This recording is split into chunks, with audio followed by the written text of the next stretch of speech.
Welcome to my house. Welcome to the Structure Talk podcast, a production of Structure Tech Home Inspections. My name is Reuben Saltzman. I'm your host, alongside building science geek Tessa Murray. We help home inspectors up their game through education, and we help homeowners to be better stewards of their houses. We've been keeping it real on this podcast since 2019, and we are also the #1 home inspection podcast in the world, according to my mom. Well, welcome everybody. Has Patty heard that? She heard the new intro? I think she has. I'm sure she has. Yeah. She hasn't said anything? She hasn't told me anything about it. Maybe I say it too quietly in the intro. Maybe she doesn't hear it. I don't know. That's possible. I am surprised. Yeah. Or maybe she's many episodes behind. Who knows? But at any rate, Welcome to another episode of the Structure Talk podcast. I am your host alongside Tessa Murray, and today we're going to be talking about radon. A lot about radon. No, we're just going to talk a little bit about radon. We're not doing a deep dive, but there's a few topical discussions for us to have today. But first, my family and I were watching, what's the show? Manifest. It's a Netflix series. Yeah. And we all agreed that we found Tessa's doppelganger. I had to show Tessa before the show, and Tessa thought this was a little uncanny. It's Holly Taylor. You can Google Holly Taylor. Not every photo. I mean, a lot of these are just like runway photos and whatever, but definitely your doppelganger. We kept watching the show and we're like, it's Tessa. We're watching Tessa. So that's you. Well, that's so funny. I never heard of her before, but yeah, when I Googled her, I could definitely see some similarities. So yeah, I mean, of course, not the runway hair and the makeup, but the eyes at least, and maybe even the smile too. So yeah, for sure. That's so weird. Do you have a doppelganger, Reuben? No. I don't know if I've ever. No, I don't. If I've ever come across anyone that I think looks just like you. I definitely don't. The one that I used to get, people used to say Nicolas Cage, but I don't see it at all.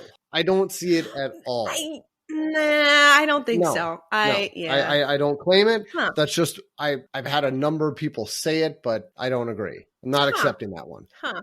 Yep.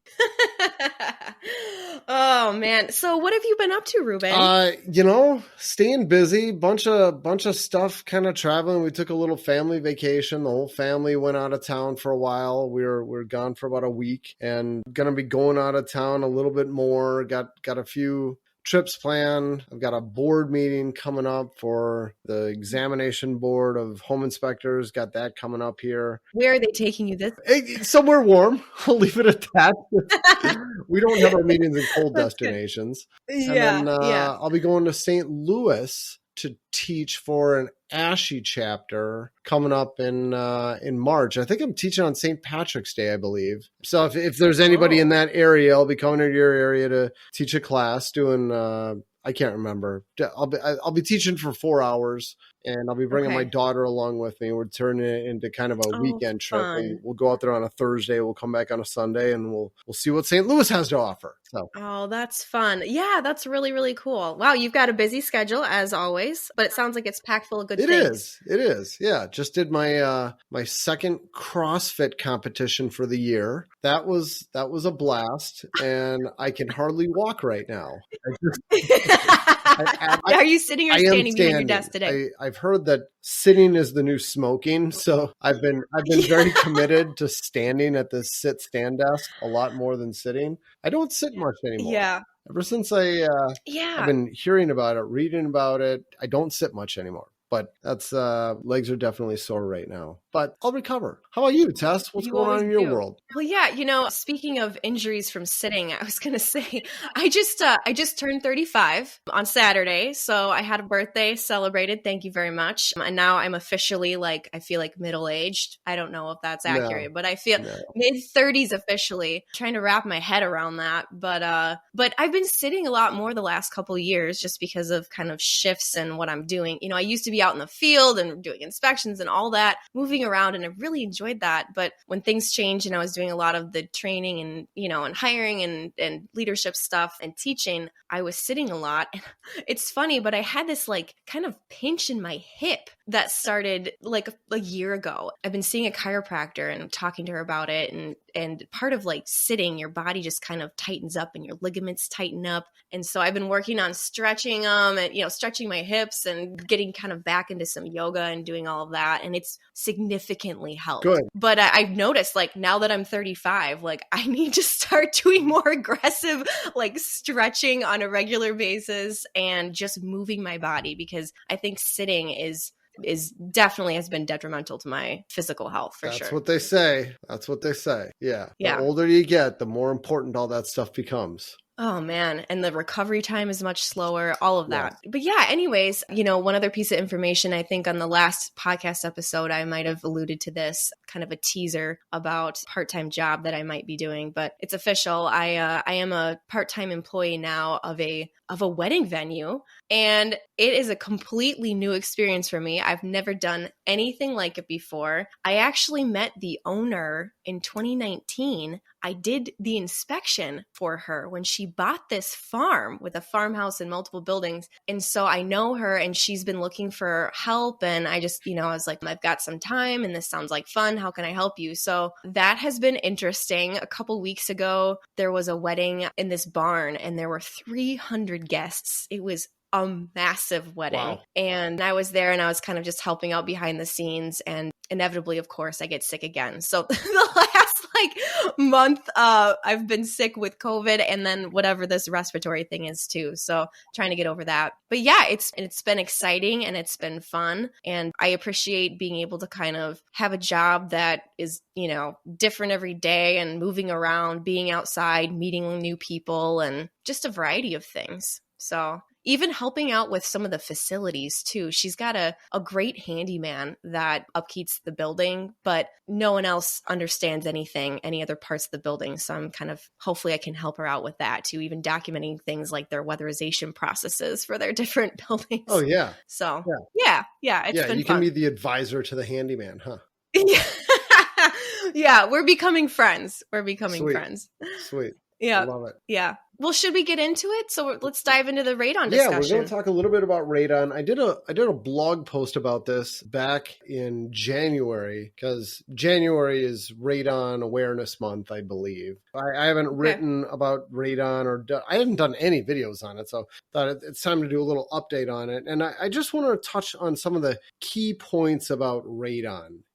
Just address some of the biggest arguments that I hear to radon testing, address some of the biggest myths that we hear. We're not doing a super deep dive, but just cover a few of those more important topics. And number one, just what radon is. It's a gas that comes up from the ground. It's caused by the decay of uranium-238, I think. I don't remember.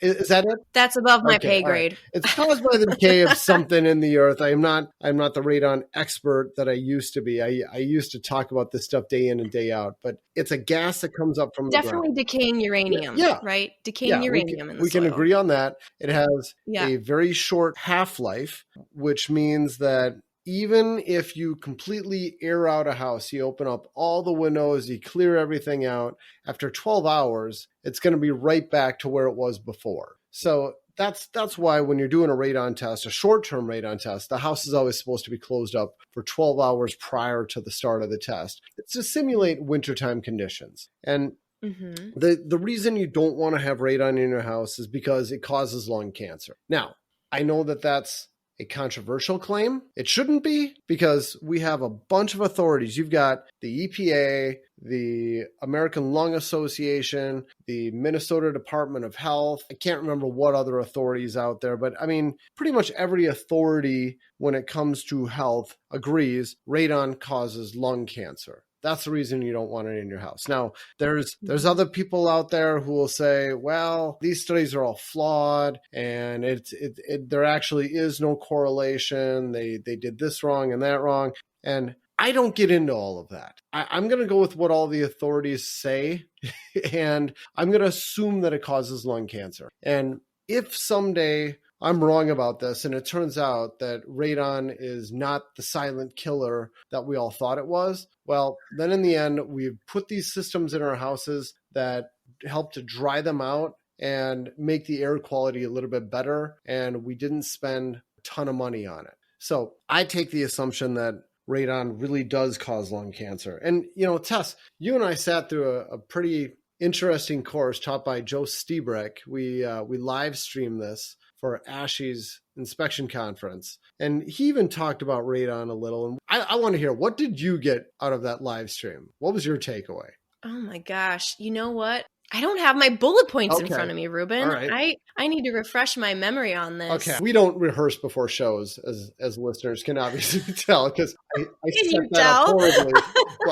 But what came to my mind was the action level here in the U.S. Our action level is 4.0. They say that when you have radon above 4, that's a good number at which you should do something. That's for a short-term real estate test. Now they say even if it's above 2, it's a good idea to do something to get levels lower. But if it's a short-term test, real estate, if it's above 4, somebody ought to do something about it. So that's kind of the magic number that everybody works with. But then this is apparently based on, I'm going to butcher this word. No, I'm not even going to try it. On studies. We'll say it's based on studies on health effects for people.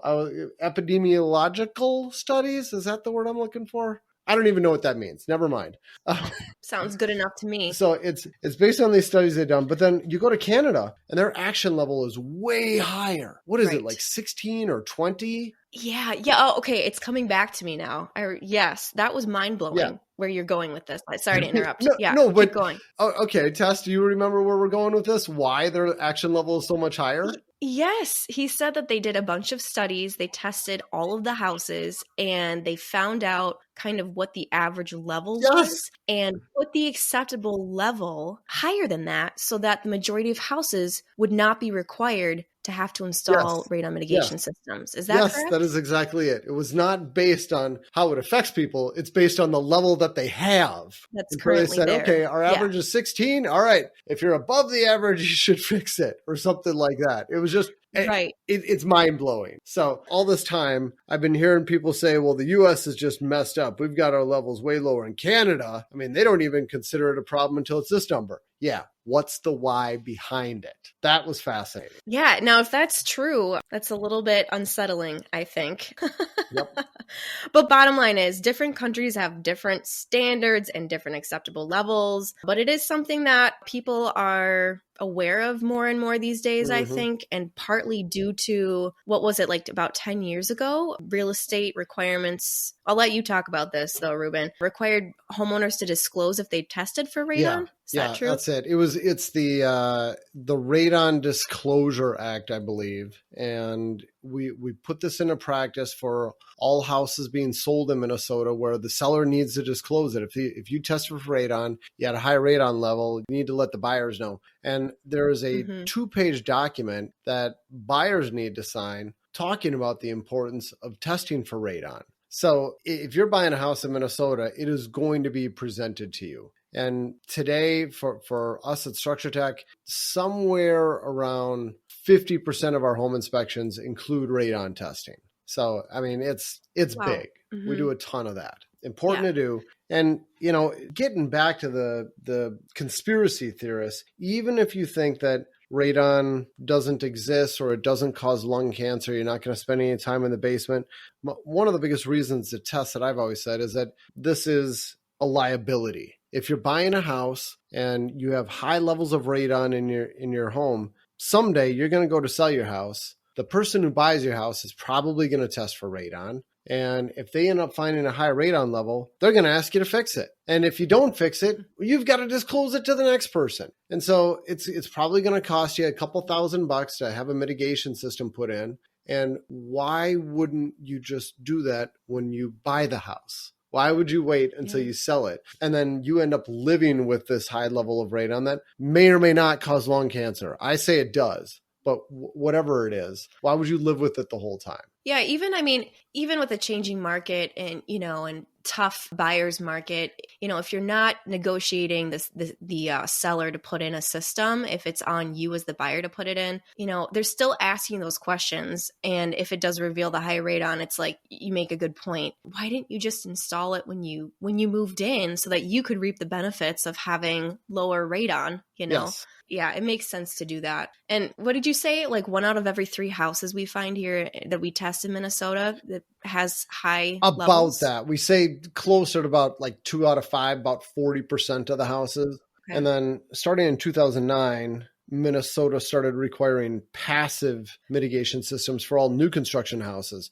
And for those houses, about 1 out of 5, about 20% of those is going to have an elevated level of radon. And if it does have an elevated level, it's not that big of a deal to change a passive system into an active system. You just put a fan in, put a little indicator to show your fan's working. Not much more than that. It's pretty simple. And one other thing, I got a comment on my blog from somebody who said, hey, look, I was thinking about testing my house for radon, but I know that I don't have gravel underneath my basement slab, and I know I don't have a vapor barrier. It's just dirt. And so what I've heard is that it's pretty much impossible to mitigate radon if that's the case. So isn't it just kind of a waste of time to even test? And this all couldn't be farther from the truth, because on just about every radon system that's put in after the fact, you're not going to have gravel underneath the slab. You're not going to have a vapor barrier. You're not going to have any of that. Now, if you're lucky, you may have drain tile, and they might tie into the drain tile system. That's a pipe that runs around the perimeter of the basement, but you don't even need to have that. We had Jesse from American Radon Systems on our podcast not too long ago, and he talked about how what a science this is, about how he'll put holes in the slab at all these different places and test the suction and figure out the best places to put a pipe, and they will get really good suction underneath the slab to help make sure that radon system is extremely effective. So doesn't matter what you have. It's a good idea to test for it, and it can always be fixed. Yeah, you say always be fixed. And actually, I remember when I was doing inspections, like there were a few properties I inspected that were townhomes, and they were attached and they were slab on grade. And I remember they actually did have high radon levels. It was a good thing we tested, because even slab on grade, you mentioned this in your blog, can have high radon levels. You've got a funny story about that too. Your own personal experience of telling someone they don't need to test for it and then testing and it coming back high, right? Oh, that was so embarrassing. Yeah, it happens, but we learn from those mistakes, and now we recommend everybody test. But anyways, going back to that, I remember there was a slab on grade townhome, and I was like, I have no clue where you can install a radon mitigation system in this house. Like the closet that held the utilities was full, and I had no idea. And I was thinking, like, you need a radon mitigation system, but you're going to have to find someone who's creative and really good at what they do, who can figure out how to install this system. Yeah. And they did. They found a contractor who figured out a way to install that system and pipe it out and reduce those levels. So, it is. And there's challenging houses too that have crawl spaces. You might need multiple suction points, multiple systems, but it is possible to do it. What's the cost of a system these days? Do you know? I think it's around 2,000. But I don't know. I know that's more average. When we had Jesse Green on, for him, he typically charges closer to like 4,000. His are a little bit more involved. But I think you get what you pay for too.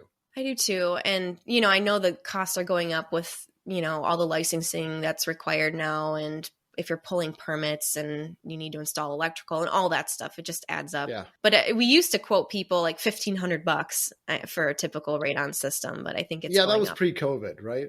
Yeah, pre-COVID prices. So it's not relevant at all anymore. Yeah, everything's increased by 25%, except our prices. Yeah. We haven't jacked our home inspection prices up. What's with that? What is with that? We'll report back next week. We'll see if we can get that fixed.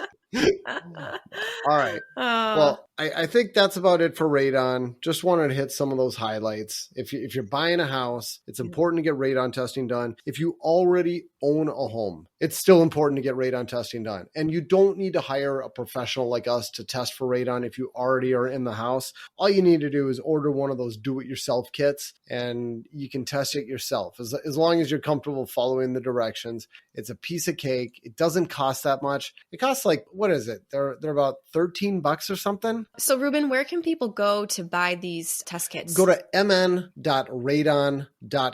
MN as in Minnesota.radon.com. We will put a link to that in our show notes. Perfectly good way to test your house. And they got a good deal on these. What is it? Yeah, $12.95 to order your test kit. Mm-hmm. So we're encouraging everybody to test their own houses. All right. Yep.